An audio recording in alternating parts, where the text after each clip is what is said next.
Hello students, इस lecture में हम डिस्कस करते हैं अलाइनमेंट्स। प्रीवियस लेक्चर में जब हमने टाइप टूल डिस्कस किया था तब वहाँ पे मैंने आपको अलाइनमेंट बताई थी। ठीक है, वो तो टेक्स्ट के हवाले से था कि टेक्स्ट को हम कैसे अलाइन कर सकते हैं और हम अलाइनमेंट क्यों करते हैं। ठीक है, तो इलस्ट्रेटर में अलाइनमेंट हम ना कि सिर्फ टेक्स्ट की कर सकते हैं बल्कि हम कुछ ऑब्जेक्ट्स की भी अलाइनमेंट कर सकते हैं। अलाइनमेंट के अलावा मैं इस लेक्चर में आपको डिस्ट्रीब्यूशन की भी बताऊंगी कि ऑब्जेक्ट्स के बीच में जो स्पेस है उसको कैसे हम सेट कर सकते हैं। ठीक है, अगर तो मैं जनरल ओवरव्यू दे दूँ आपको तो अलाइनमेंट्स क्या होते हैं। अलाइनमेंट्स प्लेसमेंट होती है, अरेंजमेंट होती है कि आप उन ऑब्जेक्ट्स को या टेक्स्ट को किस तरह से कहाँ पे अलाइन करना चाहते हैं, कहाँ पे प्लेस करना चाहते हैं। ठीक है, तो आइए चलते हैं इलस्ट्रेटर की तरफ। इलस्ट्रेटर में यहाँ आप विंडो पैनल पे जब आएंगे तो यहाँ पे आपके पास अलाइन का ऑप्शन होगा।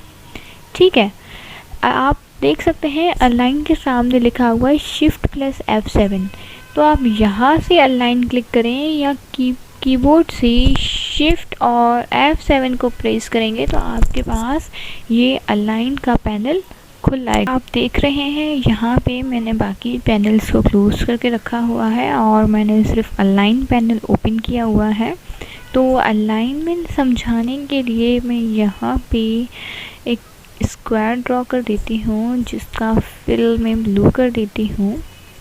ठीक है, और मैंने ये स्क्वायर ड्रॉ किया।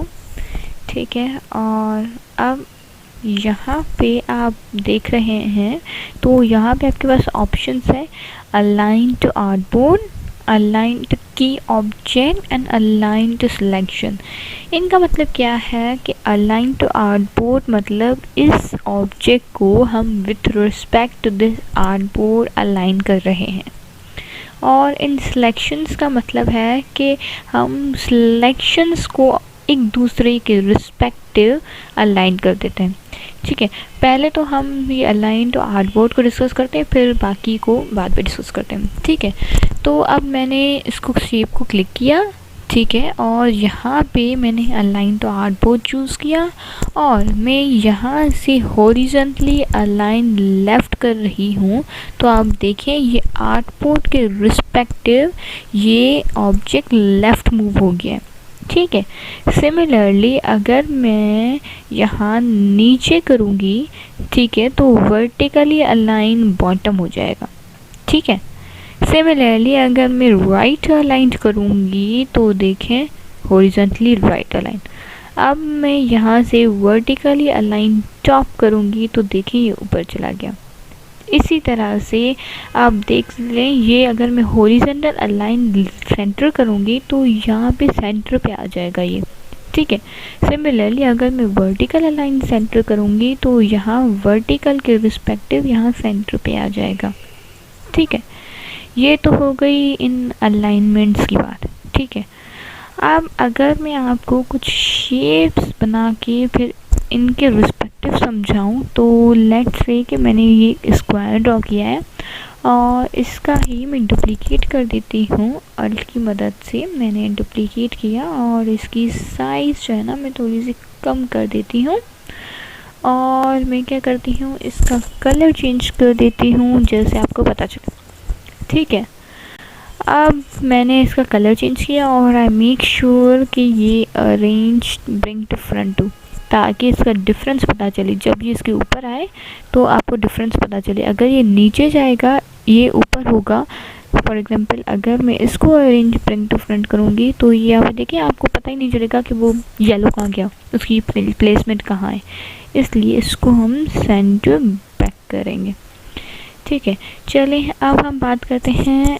अगर मैं इन दोनों को सिलेक्ट करती हूँ और मैं यहाँ से देखिए ये वाली ऑप्शन पहले आपके पास डिसेबल थी और अब आपके पास ये ऑप्शन इनेबल्ड है। ठीक है, तो अगर तो मैं अलाइंड की ऑब्जेक्ट करती हूँ तो आप देखें यहाँ पे ये की ऑब्जेक्ट कौन सा सिलेक्ट हो गया, ये जो छोटा वाला स्क्वायर है ये सिलेक्ट हो गया है ना।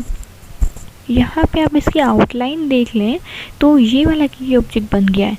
अगर तो मैं इसको की ऑब्जेक्ट बनाना चाहती हूँ तो मैं सिंपली इसको क्लिक करूँगी तो देखिए ये ब्लू आउटलाइंस यहाँ पे आ गई हैं।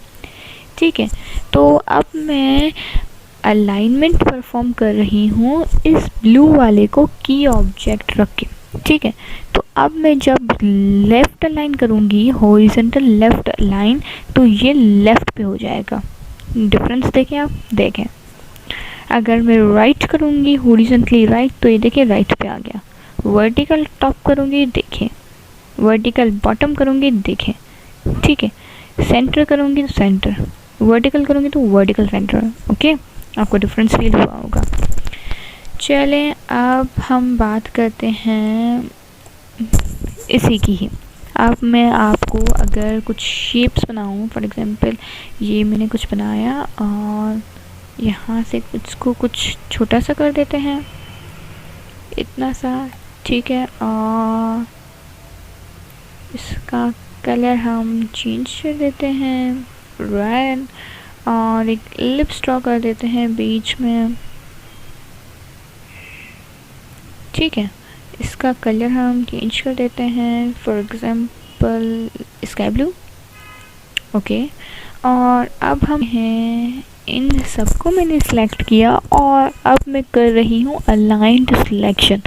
मतलब ये जो सिलेक्ट मैंने किए हुए हैं ना, इनकी आपस में with respect to these all selected items इनकी अलाइनमेंट कर दो।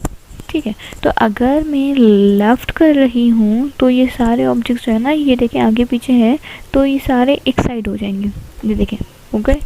अगर मैं राइट कर रही हूँ तो राइट हो गए। ठीक है, और ये ऑप्शन अगर मैं यहाँ देखें, ये हॉरिजॉन्टल हो गए, सारे सेंटर में आ गए।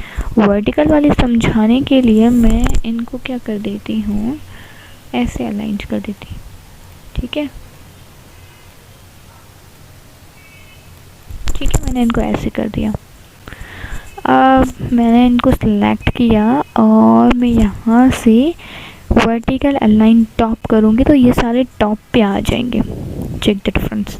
ठीक है, और अगर मैं बॉटम करूँगी तो ये सारे बॉटम पे आ जाएंगे। ठीक है, और अगर मैं वर्टिकल अलाइन सेंटर करूँगी तो ये सारे सेंटर में आ जाएंगे। ठीक है, आई होप आप लोगों को समझ आया होगा कि अलाइनमेंट ऑफ ऑब्जेक्ट्स कैसे करते हैं हम।